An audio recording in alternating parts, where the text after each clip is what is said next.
شروع کوم په نامه د خدای چې بخښونکی او مهربانه دی. نن غواړم تاسو ته د هوږې په ګټو باندې خبرې وکړم. لکه څنګه چې نور سبزیجات د انسان بدن ته ګټې رسوي، همداسې هوږه هم ډېرې زیاتې ګټې لري. هوږه کې داسې توکي شتون لري چې د کویرسیټین په نامه دي، چې دغه چې دي وایي په بدن کې د زهري توکي د منځه وړي او د کولمو، معدې او همدارنګه د سینې د سرطان په مخنیوي کې پوره ونډه لري. همدارنګه هوږه چې دا وینې دا غوړ چې دی دا ویلي کوي او بیا د رګونو پورې نه نښلي، د وینې فشار نورمال ساتي، د زړه د ناروغیو په ځانګړي ډول د زړه د حملې او همدارنګه د مغزي سکتې چې دی مخنیوی کوي. په هوږه کې د وټامین B6 په نامه یو وټامین دی چې دا د مغز لپاره ډېره ګټه لري او د انسان حافظه چې دی بیا ورسره ښه کېږي او شیان ترې بیا زر زر نه هېرېږي. هوږه چې دا د داسې یو توکی پکې دی د الیسین په نامه چې د انټي بیوټیکو په شان په څېر خواص لري او ځانګړتیاوې لري.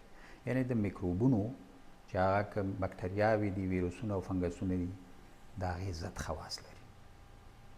یو خوا د انسان د بدن مقاومت د میکروبونو په وړاندې لوړوي او د بلې خوا نه یعنې دغه د انټي بیوټیک په څېر خواص لري او هغه چې دی د منځه وړي او بیا سړی زر زر نه ناروغه کېږي.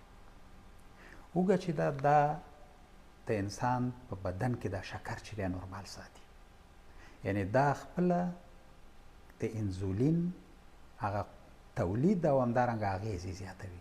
او مخکې ویډیوګانو کې موږ وویل چې انزولین داسې یو توکی دی په بدن کې، کله چې موږ او تاسې غذایي مواد خورو په هغې کې بوره شته دی، په هر ډول غذایي توکي کې شته دی. دا چې کله وینې ته داخلېږي یو څه اندازې په انرژۍ باندې په لګښت رسېږي او کومه چې پاتې شي نو هغه د انزولین رااخلي او په بدن کې چې دی زېرمه کوي او بیا چې بل وخت ورته بدن اړتیا ولري بېرته چې دی دا په انرژۍ باندې بدلېږي.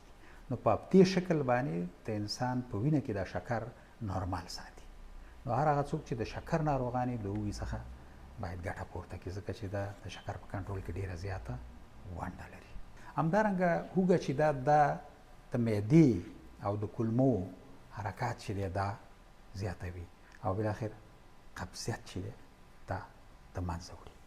د یوې بلې روغتیایي خپرونې پورې له تاسې اجازت اخلم. ستاسې د بشپړې روغتیا په